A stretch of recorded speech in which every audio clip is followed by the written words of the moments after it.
చేయాలి ఇప్పుడు మీరు? ఎక్కడ లేమిలో ఉన్నవాళ్ళు ఉన్నారో, ఎక్కడ అవసరతల్లో ఉన్నవాళ్ళు ఉన్నారో, ఎక్కడ రోగాలతో ఉన్నవాళ్ళు ఉన్నారో ప్రేమించండర్రా, వెళ్ళండర్రా, వాళ్ళకి చెప్పండర్రా. వాడికి దేవుడి కోసం ఏదైనా సహాయం చేసి దేవుని కోసం చెప్పండి. ఈ దిక్కుమాల ప్రభుత్వాలు, ఈ దిక్కుమాల మత ఛాందసవాద సంస్థలు మిమ్మల్ని అడ్డుకున్న డోంట్ కేర్. వాళ్ళు అంటారు ఈ క్రైస్తవులకు పని పాటు లేదని తెల్లవారి బైబిల్ పట్టుకుని వచ్చేస్తారండి. వాడికేం తెలుసు, చచ్చిన తర్వాత నరకంలో కాలిపోతారు, అప్పుడు తెలుస్తుంది వాడికి బాధ.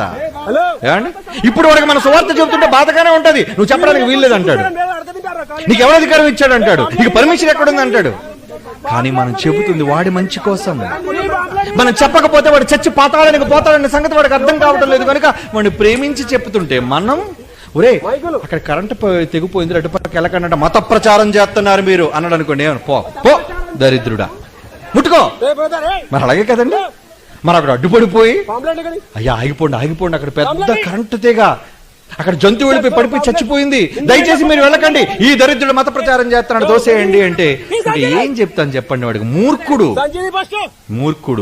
చావనివ్వండి.